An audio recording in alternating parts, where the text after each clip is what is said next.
Bu, Pak, kalau kita baca sirah, disebutkan dalam sirah Dahlaniyah Imam Ahmad Zaini Dahlan, daripada ulama Mekah hadirin, ngarang kitab sirah Nabawiyah.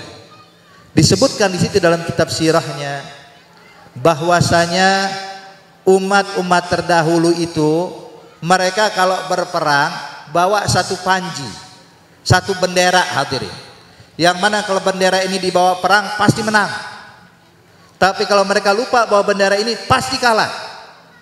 Ketika disebutkan apa sih tulisan dalam bendera tersebut, ternyata tulisan di bendera tersebut tulisan nama Nabi Muhammad. Artinya kalau bawa bendera itu menang, tapi kalau nggak bawa bendera itu kalah hadirin. Kenapa? Artinya Allah pengen kenalkan kepada umat terdahulu, kalian bisa menang berkat ini nih, ada tulisan Nabi Muhammad. Nabi Muhammad belum lahir. Bahkan Allah sebutkan dalam Al-Quran, tuh Rasulullah udah disebutkan, bukan cuma Nabi bu, bahkan sahabat-sahabat Nabi Allah sebutkan di dalam kitab Taurat, kitab Zabur, kitab Injil.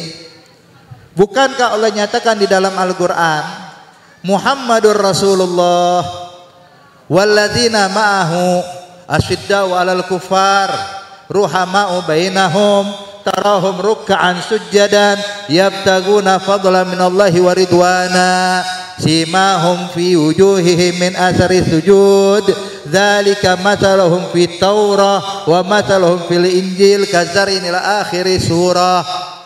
Disebutkan dalam ayat Quran bahwa Nabi Muhammad sebagai utusan Allah dan sahabat-sahabatnya, orang-orang bersamanya, mereka adalah orang yang benar-benar tegas kepada kekufuran, ruhama bainahum, saling penuh kasih sayang.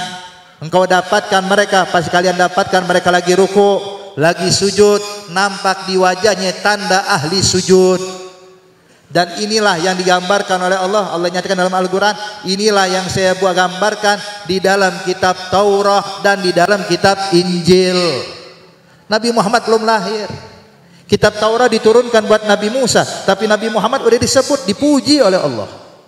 Bahkan sahabat-sahabatnya itu disebutkan riwayat oleh salah satu sahabat yang bernama Ka'bil Ahbar, sahabat Rasulullah, yang mana Ka'bil Ahbar ini Pak, ayahnya adalah seorang pendeta atau ahlul kitab dari kalangan Yahudi.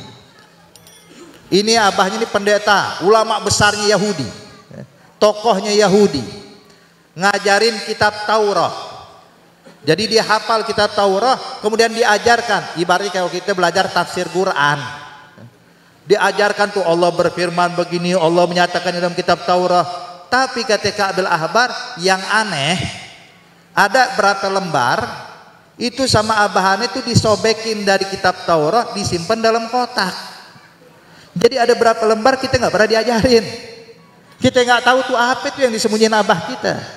Cuman mau nanya kagak berani. Kenapa? Abahnya karisma, abahnya punya wibawa hadirin. Sehingga sang anak nih Ka'bil Ahbar mau nanya, abah ngumpetin apa sih dari kita? Kagak berani hadirin. Dinyatakan kana abi allamani taura ila sifran wahida falamma mata abi illa sifran wahida wa adkhalahu sunduq falamma mata abi fatahtuhu fa idza fihi nabiyyun yakhruju akhir zaman mauliduhu bi Makkah wa hijratuhu bil Madinah wa sultanuhu bisyam. Disebutkan ketika Ka'bil Ahbar, abah saya nih ngajarin saya kitab Taurat. Jadi saya belajar kitab Taurat, firman Allah yang diturunkan pada Nabi Musa, aneh pelajarin. Illa sifran wahida, kecuali ada satu fasal, satu bagian itu nggak pernah diajarkan kepada kita, melainkan disobek, dimasukin dalam kotak. Ini ibaratnya kayak orang baca Quran, cuman berapa lembar disobekin, nggak pernah dibaca, lengkap terus hadirin. Ya. Kayak begitu tuh. Jadi kami selalu lengkap terus. Kita bingung, ini yang diumpetin apa sih? Kok diumpetin dari kita sebagai anak-anaknya? Kok diumpetin dari kami sebagai orang yang menganut agama Yahudi? Ila sifran wahida wa adkhalahu sunduq, dimasukin dalam kotak. Namun kata Ka'bil Ahbar, falamma mata abi, ketika abahannya meninggal, ya, abah saya sudah mati, Maka fatahtu, saya beranikan diri buka kotak yang disimpan sama abah saya. Lembaran-lembaran kitab Taurat yang ditutupi dari kami. Fatahtuhu, saya buka tuh kotak. Faiza, setelah saya baca, saya dapatkan di dalam kitab lembaran yang disobek oleh ayah saya, Nabiun yakhruju akhir zaman. Nabi yang diutus di akhir zaman, nabi terakhir, nabi penutup. Disebutkan dalam kitab Taurat, Mauliduhu bi Makkah, lahirnya di kota Mekah, wa hijratuhu bil Madinah, hijrahnya ke Madinah, wa sultanuhu bisam, dan pengaruhnya sampai ke negeri Syam. Itu hadirin, ketika baca baru sadar ternyata ini adalah tentang Nabi akhir zaman. Ketika diselidiki semuanya mirip sama Nabi Muhammad. Makanya Ka'bil Ahbar masuk Islam, hadirin. Artinya Bu, Pak, Nabi Muhammad sudah disebut di zaman Nabi Musa.